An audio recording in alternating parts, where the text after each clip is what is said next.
Hoy seguimos contemplando el discurso del monte que encontramos en el Evangelio de San Mateo a partir del capítulo 5.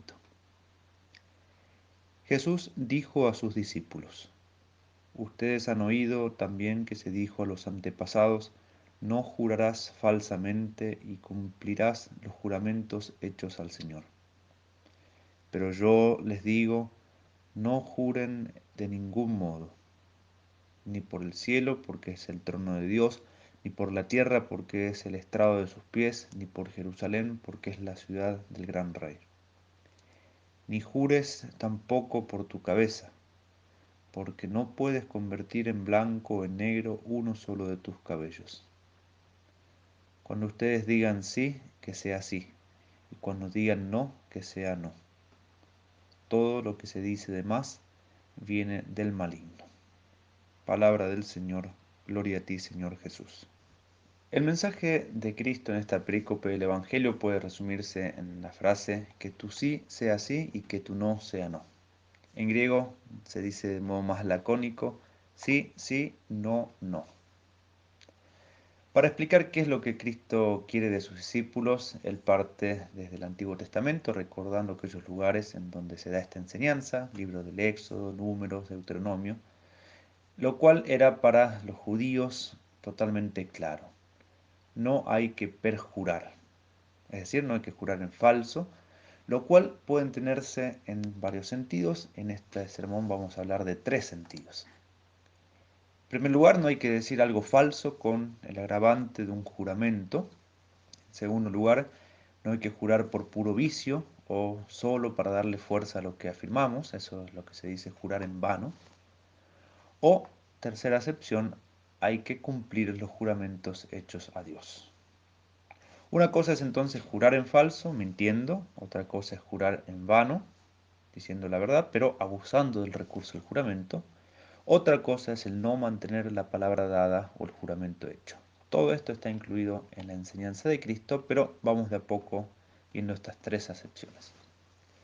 En primer lugar, la mentira bajo juramento. Esto lo vemos en los niños que casi reflexivamente, cuando están en un aprieto, dicen: no, no, te lo juro por Dios. Y así quieren dar seguridad a los padres o a los amigos que no le creen, y por medio de ese juramento consiguen lo que quieren. O pensemos en los políticos que juran incluso sobre las sagradas escrituras ante Dios y ante la patria, etc., y ya desde el inicio tienen intenciones muy contrarias al Evangelio. Para nosotros cristianos es claro que nunca es lícito mentir. Ni siquiera nos es lícito una mentira piadosa, como se dice, o a fin de bien, como dicen los italianos, o una mentira de necesidad, como se dice en Alemania. Nunca puede un pecado ser piadoso, ni convertirse en algo bueno a causa del fin, o ser necesario. Si es pecado, debe evitarse, incluso si es venial. Muchos cristianos juegan con eso y creen que una mentira piadosa no es tan grave. Es verdad, no es tan grave, pero es pecado, ofende a Dios. Y otros cristianos incluso la hacen pasar como necesaria. Necesaria según los criterios del mundo. Necesarias para evitar algún problema familiar, alguna desventaja, algún malentendido. Pero si tenemos sensibilidad espiritual y no queremos ofender a Dios en nada, es preciso no tener miedo a no mentir, ni siquiera en pequeñas cosas, a pesar de las consecuencias, etc. Dios verá el modo de evitar el problema, de ayudarnos a pasar las desventajas que pueda traernos esa verdad manifestada claramente. Y en definitiva, la paga a no mentir, ni siquiera en cosas pequeñas, es la pureza de conciencia y esa transparencia que debe caracterizar a los cristianos, como dice Cristo: que tu sí sea sí. Y no un sí más o menos, un sí a medias, un sí con intenciones o sentidos ocultos, un sí tergiversado. Pero pasemos a la segunda acepción: no solo no hay que mentir, sino que tampoco hay que decir la verdad y recurrir abusivamente, vanamente al juramento. Y Cristo es muy explícito diciendo que no hay que jurar ni por Dios o cosas divinas, ni por cosas terrestres importantes, ni por cosas nuestras. Es cierto que en algunas ocasiones se requiere un juramento formal, pero eso debe ser algo excepcional. la necesidad de poner por garante a otros, a personas diversas de mis propias palabras o acciones, demuestra qué poco valor tiene nuestra palabra. Y eso no puede pasar en un cristiano que está dispuesto a sufrir desventajas con tal de no decir la más mínima mentira, y por eso los hombres pueden confiar más en la palabra de un cristiano, de un buen cristiano, que en la palabra de los demás hombres. Finalmente, hay que mantener las promesas hechas a Dios o ante Dios. Pensemos en concreto en los religiosos y sacerdotes que hacen voto o prometen pobreza, castidad y obediencia.